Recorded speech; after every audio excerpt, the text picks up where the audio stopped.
ओम शांति। आज की तारीख है 6/11/2022।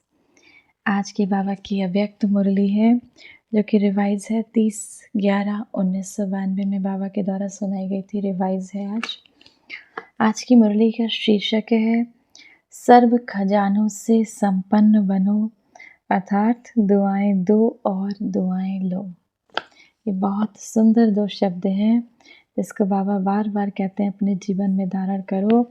दुआएं दो, सबके शुभ चिंतक बनो और दुआएं लो। आज सर्व खजानों के मालिक अपने संपन्न बच्चों को देख रहे हैं। हर एक बच्चे का अनेक प्रकार के अविनाशी अकुट खजाने मिले हैं और ऐसे खजाने हैं जो सर्व खजाने अब भी हैं और आगे भी अनेक जन्म खजानों के साथ रहेंगे। जानते हो कि खजाने कौन से और कितने मिले हैं? खजानों से सदा प्राप्ति होती है। तो कितने खजाने बाबा ने हमें इस संगम पर दिए। ये सबसे बड़ा तो खजाना है, ये ज्ञान का खजाना जो हम बाबा से सुन रहे हैं। फिर बाबा ने हमारी आत्मा को गुणों से भर दिया, हमारे 5 विकार छुड़ाए। तो कितने खजाने बाबा ने हमें इस संगम पर दिए। तो बाबा कहते हैं कौन कौन से खजाने मिले। खजानों से सदा प्राप्ति होती है। खजानों से संपन्न आत्मा सदा भरपूरता के नशे में रहती है। संपन्नता की झलक उसके चेहरे में चमकती है और हर कर्म में संपन्नता की झलक स्वतः ही नजर आती है। इस समय के मनुष्य आत्माओं को विनाशी खजानों की प्राप्ति है, इसीलिए उन्हें थोड़ा समय नशा रहता है, सदा नहीं रहता। इसीलिए दुनिया वाले कहते हैं खाली होकर जाना है। और आप क्या कहते हो? आप सब बच्चे क्या कहते हो? हम तो भरपूर होकर जाएंगे। दुनिया वाले के पास तो अभी विनाशी धन है तो वो तो सब यहाँ छोड़ के जाएंगे, लेकिन बाबा हमें कितने खजाने देता है, कितने अविनाशी खजाने देता है जो हम 21 जन्मों तक सुख भोगेंगे। तो दुनिया वाले भल खाली हाथ जाएं, लेकिन हम सब बाबा के बच्चे खाली हाथ जा नहीं सकते। तो हम तो भरपूर होकर जाएंगे। आप सबको बाप दादा ने अनेक खजाने दिए हैं। सबसे श्रेष्ठ पहला खजाना है ज्ञान रत्नों का खजाना। सबको ये खजाना मिला है ना, कोई वंचित तो नहीं रह गया। बाबा पूछते हैं ये ज्ञान रत्नों के खजाने से कोई बच्चा मेरा वंचित तो नहीं रह गया। इस ज्ञान रत्नों के खजाने से विशेष क्या प्राप्ति कर रहे हो? ज्ञान खजाने द्वारा इस समय भी मुक्ति, जीवन मुक्ति की अनुभूति कर रहे हो। मुक्ति धाम में जाएंगे व जीवन मुक्ति देव पद प्राप्त करेंगे। बाबा कहते हैं मुक्ति धाम में जाएंगे। इस ज्ञान के खजाने के द्वारा इस समय भी मुक्ति, जीवन मुक्ति का अनुभव कर रहे हो। मुक्ति धाम में माना परम धाम, शांति धाम में जाएंगे या जीवन मुक्ति में या सतयुग में देव पद प्राप्त करेंगे। ये तो भविष्य की बात हुई, लेकिन अभी भी मुक्त जीवन का अनुभव कर रहे हो। कितनी बातों से मुक्त हो मालूम है? जो भी दुख और अशांति के कारण हैं उनसे तुम मुक्त हो गए। आया भी मुक्त होना है।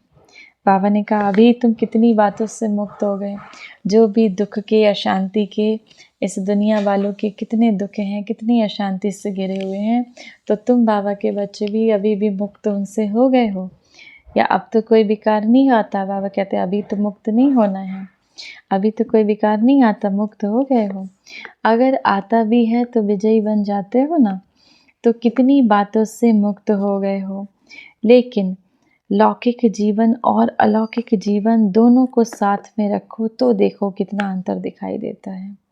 अपने लौकिक जीवन को और इस अलौकिक जीवन को जब से बाबा के बने हो, दोनों को साथ में रखो तो कितना अंतर दिखाई देता है। तो अभी भी मुक्ति भी प्राप्त की है और जीवन मुक्ति का भी अनुभव कर रहे हो। अनेक व्यर्थ और विकल्प विकर्मों से मुक्त बनना, यही जीवन मुक्त अवस्था है। कितने बंधनों से मुक्त हुए हो। चित्र में दिखाते हो ना कितने बंधनों की रस्सियां मनुष्य आत्माओं के ऊपर बंधी हुई हैं। ये किसका चित्र है? आप तो वही नहीं हो। बाबा पूछते हैं जैसे माना कितने बंधनों से मनुष्य आत्माएं बंधी हुई है, तो वो चित्र जो दिखाया जाता है, तो बाबा कहते हैं आप तो उन चित्र में नहीं हो ना, अब आप तो मुक्त हो गए हो, जीवन में रहते जीवन मुक्त हो गए हो, तो ज्ञान के खजाने से विशेष मुक्ति जीवन मुक्ति की प्राप्ति का अनुभव कर रहे हो। दूसरा कहते हैं बाबा, याद अर्थात योग द्वारा सर्व शक्तियों का खजाना अनुभव कर रहे हो। तो कितनी शक्तियां हैं, बहुत शक्तियां हैं ना, 8 शक्तियां तो एक सैंपल के रूप में दिखाते हो, लेकिन सर्व शक्तियों के खजाने के मालिक बन गए हो। 8 शक्तियाँ तो बाबा कहते हैं सैंपल के रूप में दिखाते हैं, समाने की शक्ति, परखने की शक्ति, सहन करने की शक्ति, तो ये जितनी भी समेटने की शक्ति, जो ये 8 शक्तियाँ दिखाते हैं, तो बाबा कहते हैं ये तो सैंपल के रूप में दिखाते हैं, लेकिन तुम तो सर्व शक्तियों के खजानों के मालिक बन गए हो, क्योंकि हमारा बाबा है ही सर्वशक्तिमान। तीसरा बाबा कहते हैं, धारणा के सब्जेक्ट द्वारा कौन सा खजाना मिला है? सर्व दिव्य गुणों का खजाना। तो गुण कितने हैं? बहुत है ना गुण, तो सर्व गुणों का खजाना। हर गुण की, हर शक्ति की विशेषता कितनी बड़ी है, हर ज्ञान रतन की महिमा कितनी बड़ी है। चौथी बात, सेवा द्वारा सदा खुशी के खजाने की अनुभूति करते हो। जो सेवा करते हैं उससे विशेष क्या अनुभव होता है? खुशी होती है ना जब बाबा की सेवा करते हैं, सर्विस करते हैं, बाबा का ज्ञान किसी को सुनाते हो, या बाबा का ज्ञान दूसरे तक पहुंचाते हो, या सेंटर पे किसी भी प्रकार की सेवा करते हो, तो बाबा कहते हैं उससे खुशी मिलती है ना, कितनी खुशी होती है। तो सबसे बड़ा खजाना है ये अविनाशी खुशी। तो खुशी का खजाना सहज स्वतः प्राप्त होता है। पांचवा, संबंध संपर्क द्वारा ब्राह्मण परिवार के भी संपर्क में आते हो। अब हमारा कितना बड़ा ये ब्राह्मण परिवार बन गया, हमारा सब परिवार सबसे बड़ा है जैसे, तो इनके संपर्क में भी आते हैं, सेवा के संबंध में भी आते हैं। तो संबंध संपर्क द्वारा कौन सा खजाना मिलता है? माना सर्व की दुआओं का खजाना जैसे हमको मिल जाता है। ये दुआओं का खजाना बहुत बड़ा खजाना है, जो सर्व की दुआओं के खजाने से भरपूर है, संपन्न है, उसको कभी पुरुषार्थ में मेहनत नहीं करनी पड़ती। जो आत्माएं सब आत्माओं की दुआओं से भरपूर हैं, उन्हें बाबा के इस ज्ञान में, इस योग में बहुत मेहनत नहीं करनी पड़ती, इस पुरुषार्थ में बहुत मेहनत नहीं करनी पड़ती, क्योंकि उन्हें स्वतः ही आत्माओं की दुआ प्राप्त होती है। पहले हैं माता पिता की दुआएं, और साथ में सर्व के संबंध आने से सर्व द्वारा दुआएं। तो सबसे बड़े से बड़े तीव्र गति से आगे उड़ने का तेज यंत्र है दुआएं। तो अब हमें क्या करना है? बाबा ने आज का टाइटल ही है दुआएं दो दुआएं लो। तो सबसे आगे बढ़ने की, तीव्र गति से पुरुषार्थ करने की एक बहुत सुंदर विधि बाबा ने और बताई हमें, जो है दुआएं। जैसे साइंस वाले सबसे बड़े से बड़ा तीव्र गति का रॉकेट है, साइंस वालों का सबसे बड़े से बड़ी तीव्र गति का रॉकेट होता है, लेकिन दुआओं का रॉकेट, उस रॉकेट जो होता है वो उससे भी श्रेष्ठ होता है। विघ्न जरा भी स्पर्श नहीं करेगा, विघ्न प्रूफ बन जाते हैं, माया से युद्ध नहीं करनी पड़ती, सहज योग युक्त युक्ति युक्त हर कर्म बोल संकल्प स्वतः ही बन जाते हैं। ऐसा ये दुआओं का खजाना है। सबसे बड़ा खजाना इस संगम युग के समय का खजाना है। ये संगम युग का समय एक एक सेकंड बाबा कहते हैं जैसे माना एक एक साल के बराबर है। तो एक संगम युग का समय का खजाना सबसे बड़े से बड़ा खजाना है। वैसे बाबा कहते हैं खजाने तो बहुत हैं, लेकिन जो खजाने सुनाए, सिर्फ इन खजानों को भी अपने अंदर समाने की शक्ति धारण करो, तो सदा ही संपन्न होने कारण जरा भी हलचल नहीं होगी। हलचल तब होती है जब खाली हैं, भरपूर आत्माएं कभी हिलेंगी नहीं। तो इन खजानों को चेक करो कि सर्व खजाने स्वयं में समाये हैं, अब इन खजानों को चेक करो कि बाबा से प्राप्त इन खजानों को स्वयं में समाया है।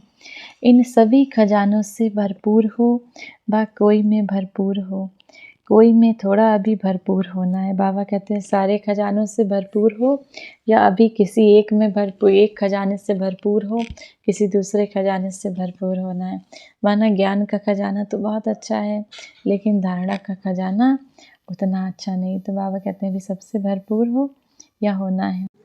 खजाने तो सभी को मिले हैं ना, बाबा कहते हैं खजाने तो सबको मिल गए। एक द्वारा एक जैसे खजाने सभी को मिले हैं। एक शिव बाबा द्वारा एक जैसे खजाने हम सभी बच्चों को मिले हैं। अलग अलग तो बाबा ने बांटा नहीं है, एक को लाख दूसरे को करोड़ दिया, ऐसा तो नहीं है ना। लेकिन एक है सिर्फ लेने वाले, जो मिलता है लेते भी हैं। लेकिन मिला और खाया पिया, मौज किया और ख़त्म किया। दूसरे हैं जो मिले हुए खजाने को जमा करते हैं। एक तो है जो खजाने बाबा से मिले, उसको खाया पिया, मौज किया और ख़त्म किया। दूसरी तरह के बाबा के बच्चे हैं जो मिले हुए खजाने को जमा करते हैं, खाया पिया, मौज भी किया और जमा भी किया। तीसरी तरह के बच्चे हैं, वो हैं जमा भी किया, खाया पिया भी, लेकिन मिले हुए खजाने को और बढ़ाते जाते हैं। तो बाप के खजाने को अपना खजाना बनाए बढ़ाते जाते हैं। तो देखना मैं कौन सा हूँ, पहले नंबर वाला, दूसरे नंबर वाला या तीसरे नंबर वाला। जितना खजाना स्व के कार्य में या अन्य सेवा के कार्य में यूज़ करते हो, प्रयोग करते हो, उतना खजाना बढ़ता जाता है। खजाना बढ़ाने की चाबी है यूज़ करना। पहले अपने प्रति, जैसे ज्ञान के एक एक रतन को समय पर अगर 100 प्रति यूज़ करते हो तो खजाना यूज़ करने से अनुभवी बनते जाते हो। जो खजाने की प्राप्ति है वह जीवन में अनुभव की तो अथॉरिटी बन जाती है। तो अथॉरिटी का खजाना ऐड हो जाता है, माना जमा हो जाता है तो बढ़ गया ना। बाबा कहते हैं अथॉरिटी का खजाना जमा हुआ तो बढ़ गया। सिर्फ सुनना और बात है, सुनना या माना लेना नहीं, समाना और समय पर कार्य में लगाना, ये है लेना। सुनना माना लेना नहीं, बाबा कहते हैं समाना। उस सुनने को, बाबा से जो हमें ज्ञान सुनना है उसको अपने अंदर समाना, फिर समय पर इस ज्ञान के खजाने को कार्य में लगाना, ये है बाबा से लेना। सुनने वाले क्या करते हैं, समाने वाले क्या करते हैं, दोनों में बहुत अंतर है। सुनने वाले को बाप दादा दृश्य देखते हैं तो मुस्कुराते हैं। सुनने वाले समय पर परिस्थिति प्रमाण व विघ्न प्रमाण, समस्या प्रमाण पॉइंट को याद करते हैं कि बाप दादा ने इस विघ्न को पार करने के लिए ये पॉइंट दी हैं। ऐसा करना है, ऐसा नहीं करना है, रिपीट करते हैं, याद करते रहते हैं। एक तरफ तो पॉइंट रिपीट करते हैं, दूसरी तरफ उस परिस्थिति के वशीभूत हो जाते हैं। बोलते हैं ऐसा नहीं करना है, ये ज्ञान नहीं है, ये दिव्य गुण नहीं है। समाने की शक्ति धारण करनी है, जिसको किसी को दुख नहीं देना है। रिपीट भी करते रहते हैं लेकिन फेल भी होते रहते हैं। अब वो सुनते तो हैं, रिपीट भी करते हैं, कोशिश भी करते हैं पॉइंट को याद करने की, समय पे ऐसी परिस्थिति आ जाए, लेकिन बाबा कहते हैं फेल भी होते रहते हैं। अगर उस समय भी उनसे पूछो कि ये गलत है या ये सही है तो जवाब देंगे राइट है, नहीं है, लेकिन हो जाता है। बोल भी रहे हैं, भूल भी रहे हैं, तो उनको क्या कहेंगे, केवल सुनने वाले। सुनना बहुत अच्छा लगता है, पॉइंट बड़ी अच्छी शक्तिशाली है, लेकिन बाबा से जो मिले ज्ञान का खजाना है, इसको जो यूज़ करने के समय अगर शक्तिशाली पॉइंट ने विजय नहीं बनाया व आधा विजय बनाया तो उसको क्या कहेंगे, सुनने वाले कहेंगे ना। समाने वाले कैसे होते हैं, जो बाबा के ज्ञान को अपने जीवन में समा लेते हैं, अपने जीवन में धारण करते हैं। तो समाने वाले जैसे कोई परिस्थिति या समस्या सामने आती है तो त्रिकालदर्शी स्थिति में स्थित हो 100 स्थिति द्वारा पर स्थिति को ऐसे पार कर लेते हैं जैसे कुछ था ही नहीं। इसको कहा जाता है समाना, अर्थात समय पर कार्य में लगाना। समय प्रमाण हर शक्ति को, हर पॉइंट को, हर गुण को ऑर्डर से चलाना। जैसे कोई स्थूल खजाना है तो खजाने को स्वयं खजाना यूज़ नहीं करता है, लेकिन खजाने को यूज़ करने वाली मनुष्य आत्माएं हैं। जैसे कोई पैसा है, कोई धन है, तो उसको कौन यूज़ करता है? वो खजाना अपने से तो यूज़ नहीं होता, उसको तो हम मनुष्य आत्माएं यूज़ करती हैं। वो जब चाहे जितना चाहे उतना खर्च करें, जैसे चाहे वैसे खर्च करें। ऐसे ये जो भी सर्व खजाने बाबा ने सुनाए, उसके मालिक कौन हैं? आप हो या दूसरे हैं? मालिक हो ना। मालिक का काम ही क्या होता है? खजाना उसको चलाए या वो खजाने को चलाए? बहुत गुह्य बात बाबा यहाँ पे समझा रहे हैं। मालिक का काम क्या होता है? खजाना आपको चलाए या वो आप खजाने को चलाओ। तो ऐसे हर खजाने के मालिक बन, समय पर ज्ञानी, यथार्थ, समझदार, नॉलेजफुल, त्रिकालदर्शी होकर खजाने को कार्य में लगाओ। ऐसे नहीं कि समय आने पर ऑर्डर करो, सहन शक्ति को और कार्य पूरा हो जाए फिर सहन शक्ति आए। समाने की शक्ति जिस समय जिस विधि से चाहिए उस समय अपना कार्य करे। ऐसे नहीं कि समाया तो सही लेकिन थोड़ा थोड़ा फिर भी मुख से निकल गया। आधा घंटा समाया और 1 घंटा समाने के बजाय बोल दिया, तो इसको क्या कहेंगे? खजाने का मालिक या खजाने का गुलाम। सर्व शक्तियाँ बाप के अधिकार का खजाना है। वर्षा है, जन्म सिद्ध अधिकार है। तो जन्म सिद्ध अधिकार का कितना नशा होता है। हम बाबा के बच्चे बन गए, हम परमात्मा के बच्चे बन गए, तो अब जो परमात्मा की शक्तियाँ वो हमारी शक्तियाँ, तो अब हम उसके अधिकारी बन गए। ये हमारा जन्म सिद्ध अधिकार है कि हमारे बाप के पास जो खजाना वो हम सब बच्चों के पास खजाना। छोटा सा राजकुमार होगा, क्या खजाना है उसको तो पता भी नहीं होगा, लेकिन थोड़ी स्मृति आने से कितना नशा रहता है कि मैं राजा का बच्चा हूँ। तो ये मालिकपन का नशा है ना। तो खजानों को कार्य में लगाओ। कार्य में कम लगाते हो, खुश रहते हो, भरपूर है, सब मिला है। लेकिन कार्य में लगाना, उससे स्वयं को भी प्राप्त कराना और दूसरे को भी प्राप्ति कराना, उसमें नंबरवार बन जाते हो। नहीं तो नंबर क्यों बने? अब उस खजाने को स्वयं में लगाना, दूसरे को उसका प्रयोग करना, इसमें बाबा कहते हैं नंबरवार बन जाते हो। जब देने वाला परमात्मा एक है, देता भी सबको एक जैसा है, फिर नंबर क्यों?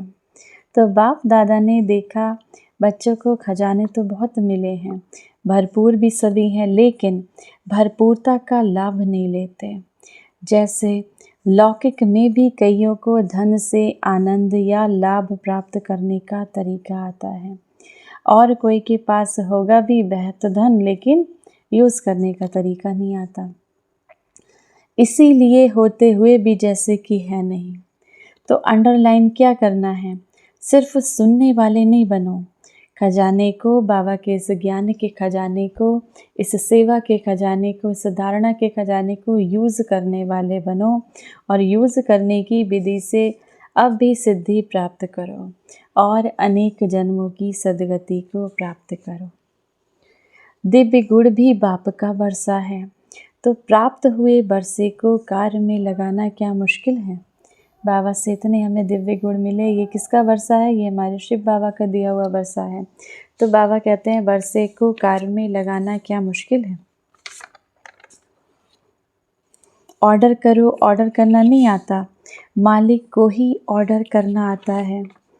कमज़ोर को ऑर्डर करना नहीं आता, वह सोचेगा कहूँ या नहीं कहूँ, पता नहीं मदद मिलेगी या नहीं मिलेगी। अपना खजाना है ना, तो बाप का खजाना सो अपना खजाना है, या बाप का तो हमारा नहीं है। ऐसा तो नहीं कि जो बाबा का है हमारा नहीं है, जो बाप का खजाना वो हमारा खजाना। बाप ने किस लिए दिया? अपना बनाने के लिए दिया, या सिर्फ देख कर खुश होने के लिए दिया है? कर्म में लगाने के लिए मिला है। रिजल्ट में देखा जाता है कि सभी खजानों को जमा करने की विधि बच्चों को कम आती है। ज्ञान का अर्थ भी ये नहीं कि पॉइंट रिपीट करना या बुद्धि में रखना। ज्ञान अर्थात समझ, त्रिकालदर्शी बनने की समझ, सत्य असत्य की समझ, समय प्रमाण कर्म करने की समझ, इसको कहा जाता है ज्ञान। अगर कोई इतना समझदार भी हो और समय आने पर बेसमझी का कार्य करे तो उसको ज्ञानी कहेंगे, और समझदार अगर बेसमझदार बन जाए तो उसको क्या कहा जाएगा?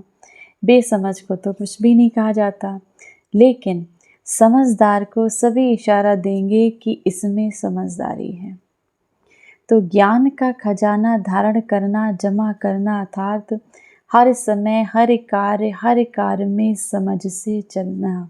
बाबा के इस ज्ञान के खजाने को धारण करना अर्थात हर समय हर कार्य में हर कर्म में समझ से चलना। समझा? तो आप महान समझदार हो। ज्ञानी तू आत्मा हो या ज्ञान सुनने वाली तू आत्मा हो। चेक करो, ऐसे ज्ञानी तू आत्मा कहाँ तक बने हो। प्रैक्टिकल कर्म में, बोलने में ऐसे तो सबसे हाथ उठवाओ तो सब कहेंगे हम लक्ष्मी नारायण बनेंगे। कोई नहीं कहेगा हम राम सीता बनेंगे, सब क्या कहेंगे? बाबा हम लक्ष्मी नारायण बनेंगे। लेकिन कोई तो बनेंगे ना। सभी ये कहेंगे हम विश्व महाराजा बनेंगे। अच्छा है, लक्ष्य ऐसा ही ऊंचा रहना चाहिए बच्चों का, लेकिन सिर्फ लक्ष्य तक नहीं, लक्ष्य और लक्षण समान हो। लक्ष्य हो विश्व महाराजन और कर्म में एक गुण या एक शक्ति भी ऑर्डर नहीं माने तो वह विश्व का महाराजा कैसे बनेंगे? लक्ष्य है आपका विश्व महाराजा, विश्व महारानी बनने का, और अब बाबा कहते हैं अगर एक भी गुण या शक्ति का भी ऑर्डर नहीं माने, शक्ति भी आपका ऑर्डर नहीं माने कर्म में, तो फिर कैसे विश्व महाराजा बनोगे? अपना ही खजाना अपने ही काम में ना आए तो विश्व का खजाना क्या संभालोगे? जब अपने इस ज्ञान गुणों के खजाने को, जहाँ पर मानो क्रोध का कहीं पर परिस्थिति आ गई, कहीं पर बहुत अशांति है, तो ऐसे समय में हमें शांति का खजाना यूज़ करना है। तो बाबा कहते हैं जब अपने खजाने को यूज़ कर नहीं जानते हो तो विश्व का खजाना कैसे संभालोगे? विश्व के महाराजा कैसे बनोगे? इसीलिए सर्व खजानों से संपन्न बनो और विशेष वर्तमान समय यही सहज पुरुषार्थ करो कि सर्व से, बाप दादा से हर समय दुआएं लेते रहें। दुआएं किसको मिलती हैं? जो संतुष्ट रहकर सबको संतुष्ट करे। जहाँ संतुष्टता होगी वहाँ दुआएं होंगी। और कुछ भी नहीं आता हो तो कोई बात नहीं, भाषण नहीं करना आता तो कोई बात नहीं, सर्व गुण धारण करने में मेहनत लगती है, सर्व शक्तियों को कंट्रोल करने में मेहनत लगती हो, उसको भी छोड़ दो। लेकिन एक बात ये धारण करो कि दुआएं सबको देनी है और दुआएं लेनी है। एक बात तो धारण करते हो, बाबा कहते भल भाषण नहीं देना आता, एक बात तो धारण कर सकते हो, दुआएं दो और दुआएं लो। इसमें कोई मेहनत नहीं करनी पड़ेगी, करके देखो। एक दिन अमृत बेले से लेकर रात तक यही कार्य करो, दुआएं देनी है और दुआएं लेनी है। और फिर रात को चार्ट चेक करो, सहज पुरुषार्थ रहा या मेहनत रही। और कुछ भी नहीं करो, लेकिन दुआएं दो और दुआएं लो। इसमें सब आ जाएगा, दिव्य गुण शक्तियाँ आपे ही आ जाएंगी। कोई आपको दुख दे तो भी आपको दुआएं देनी हैं, तो सहन शक्ति समाने की शक्ति हो गई ना। सहनशीलता का गुण होगा, बाबा कहते हैं सहनशीलता का गुण होगा ना, तो ये तो अंडरस्टूड है, ये तो समझने की बात है। दुआएं लेना और दुआएं देना ये जैसे कि एक बीज है, ये एक बीज है, इसमें झाड़ स्वतः ही समाया हुआ है। इसकी विधि है, दो शब्द याद रखो, एक है शिक्षा, दूसरा है क्षमा। एक है शिक्षा, दूसरी है क्षमा, रहम। तो शिक्षा देने की कोशिश बहुत करते हो लेकिन क्षमा करना नहीं आता, तो क्षमा करनी है। क्षमा करना ही शिक्षा देना हो जाएगा। शिक्षा देते हो तो क्षमा भूल जाते हो, लेकिन क्षमा करेंगे तो शिक्षा स्वतः आ जाएगी। शिक्षक बनना बहुत सहज है, किसी को शिक्षक बनकर समझाना बहुत सहज है, लेकिन किसी की गलती को क्षमा करना ये बहुत बड़ी बात है। सप्ताह कोर्स के बाद भी शिक्षक बन जाते हैं, तो क्षमा करना है, रहम दिल बनना है।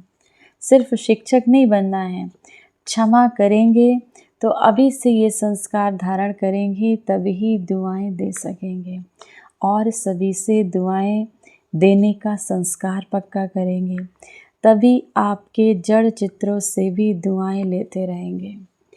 चित्रों के सामने जाकर क्या कहते हो? दुआ करो, रहम करो।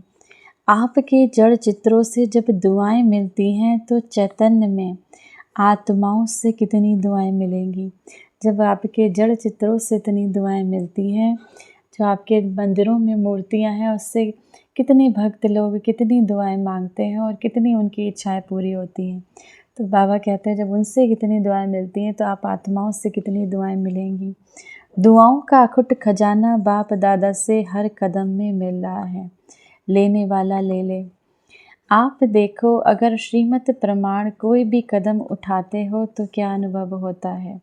बाप की दुआएं मिलती हैं ना। और अगर हर कदम श्रीमत पर चलो तो हर कदम में कितनी दुआएं मिलेंगी। दुआओं का खजाना कितना भरपूर हो जाएगा। कोई भल क्या भी देवे, लेकिन आप उसको दुआएं दो। भल कोई कुछ भी कहे, चाहे कोई क्रोध भी करता हो, उसमें भी दुआएं। क्रोध में भी दुआओं की लड़ाई है। चाहे कितना भी क्रोध करता है, लेकिन आपको याद दिलाता है कि मैं तो परवश हूँ, लेकिन आप मास्टर सर्वशक्तिमान हो। इस बात को अंडरलाइन करें और लिखें अपने पास कि बाबा कहते हैं अगर आपके ऊपर कोई क्रोध करता है तो वो आपको क्या याद दिलाता है? वो आपको याद दिलाता है कि मैं तो क्रोध के परवश हूँ, लेकिन आप मास्टर सर्वशक्तिमान हो। तो दुआएं मिली ना, याद दिलाया कि आप मास्टर सर्वशक्तिमान हो। आप उस क्रोध पर शीतल जल डालने वाले हो। तो क्रोधी ने दुआएं दी, वह भी क्या करे, लेकिन आप उससे दुआएं लो। सुनाया ना गुलाब के पुष्प में भी देखो कितनी विशेषता है। कितनी गंदी खाद्य से, बदबू से खुद क्या लेता है? खुशबू लेता है। गुलाब का फूल कितनी गंदी खाद से बनाया जाता है, तो उससे क्या लेता है? वो तो खुशबू ही देता है। गुलाब का पुष्प बदबू से खुशबू ले सकता है, और आप क्रोधी से दुआएं नहीं ले सकते। विश्व महाराजन गुलाब का पुष्प बनना चाहिए या आपको बनना चाहिए? बाबा कहते हैं विश्व महाराजन इस गुलाब के फूल बनेगा या आप बच्चे बनोगे? आपको बनना है तो आप गुलाब के फूल से बाबा हमारी तुलना करके एग्जाम्पल दे रहे हैं। ये कभी नहीं सोचो कि ये ठीक हो तब मैं ठीक हूँ, ये सिस्टम ठीक हो तब मैं ठीक हूँ। कभी सागर के आगे जाकर कहेंगे हे लहर आप बड़ी नहीं छोटी हो जाओ, टेढ़ी नहीं सीधी हो जाओ। तो ये संसार भी जैसे एक सागर है। सभी लहरें ना छोटी होंगी, ना टेढ़ी होंगी, ना सीधी होंगी, ना बड़ी होंगी, ना छोटी होंगी। तो ये आधार नहीं रखो कि ये ठीक हो जाए तब मैं ठीक हूँ। तो परिस्थिति बड़ी या आप बड़े, बाप दादा के पास तो सब बातें पहुँचती हैं ना कि बाबा ये ठीक कर दो तो मैं भी ठीक हो जाऊँ। इस क्रोध करने वाले को शीतल कर दो तो मैं भी शीतल हो जाऊं। इस खिटखिट करने वाले को किनारे कर दो तो सेंटर भी ठीक हो जाएगा। ऐसे बाबा से रूरिहान नहीं करना है, ऐसी को शिकायत लेके बाबा के पास नहीं बैठना है। आपका स्लोगन ही है बदला ना लो बदल कर दिखाओ। ये ऐसा क्यों करता है, ऐसा नहीं करना चाहिए, इसको तो बदलना ही पड़ेगा। परंतु पहले स्व को बदलो। स्व परिवर्तन से विश्व परिवर्तन व अन्य परिवर्तन या अन्य के परिवर्तन से स्व परिवर्तन है। बाबा बच्चों से पूछते हैं अब आपके स्व के परिवर्तन से विश्व का परिवर्तन होगा या किसी दूसरे के परिवर्तन से विश्व का परिवर्तन होगा? स्लोगन रॉन्ग तो नहीं कर दिया, स्लोगन को बाबा कहते हैं गलत तो नहीं कर दिया, हम बदलेंगे तो विश्व बदलेगा। क्या करेंगे? स्व को बदलेंगे या दूसरे को बदलने में समय गवाएंगे? चाहे 1 वर्ष भी लगा के देख लो, स्व को नहीं बदले और दूसरे को बदलने की कोशिश करो तो समय बदल जाएगा, लेकिन ना आप बदलेंगे ना वो बदलेगा। बाबा कहते हैं 1 साल लगा के देख लो, अगर आप दूसरे को बदलने की कोशिश करोगे तो समय बदल जाएगा, लेकिन ना तो आप बदल पाओगे ना दूसरा बदलेगा। तो बाबा कहते हैं समझा? सर्व खजानों के मालिक बनना अर्थात समय पर खजानों को कार्य में लगाना। अच्छा, सर्व खजानों से संपन्न आत्माओं को, सर्व खजानों को कार्य में लगाने वाले, बढ़ाने वाले ज्ञानी तू आत्माएं बच्चों को सर्व खजानों के मालिक बन, समय पर विधि पूर्वक कार्य में लगाने वाली श्रेष्ठ आत्माओं को हर शक्ति, हर गुण की अथॉरिटी बन, स्वयं में सर्व में भरने वाली विशेष आत्माओं को सदा दुआओं के खजाने से सहज पुरुषार्थ का अनुभव करने वाली सहज योगी आत्माओं को बाप दादा का याद प्यार और नमस्ते। हमें इतना सुंदर गुह्य ज्ञान देने वाले हमारे माता पिता बाप दादा को याद प्यार और नमस्ते। आज की मुरली से वरदान है, साधनों के वशीभूत होने के बजाय उन्हें यूज़ करने वाले मास्टर क्रिएटर भव। साइंस के साधन जो आप लोगों के काम आ रहे हैं, ड्रामा अनुसार उन्हें भी टच तभी बना हुआ है जब बाप को आवश्यकता है, लेकिन ये साधन यूज़ करते हुए उनके वश नहीं हो जाओ। कभी कोई साधन अपनी ओर खींच ना ले तो मास्टर क्रिएटर बनकर क्रिएशन से लाभ उठाओ। माना जैसे आपका मोबाइल है तो उसके परवश नहीं हो जाओ, तो बाबा कहते हैं उससे क्या करो, लाभ उठाओ, योग करो, साधना करो, अच्छे अच्छे क्लासेस सुनो, तो बहुत सारी चीज़ें उससे हम मोबाइल के द्वारा कर सकते हैं। लेकिन लोग क्या करते हैं, उस पर परवश हो जाते हैं। तो बाबा कहते हैं परवश नहीं हो, आप मास्टर क्रिएटर हो, माना मास्टर रचयिता हो, तो अपनी रचना से लाभ उठाओ। अगर उसके वशीभूत हो गए तो वे दुख देंगे। अगर माना वो आपसे मोबाइल दूर हो गया, माना कोई साधन आपसे दूर हो गया, तो आप दुखी हो जाओगे। इसीलिए उस पर परवश नहीं हो। इसीलिए साधन यूज़ करते हुए भी साधना निरंतर चलती रहे।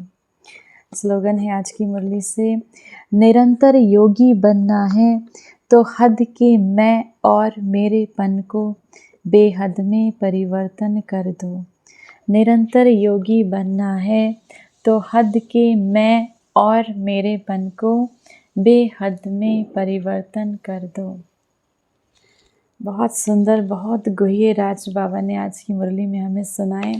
छोटी छोटी चीज़ें हैं, जैसे बाबा हमको एग्जाम्पल देकर समझाते हैं। तो हमें आज से क्या करना है, दुआएं देना है और दुआएं ही लेना है। ओम शांति।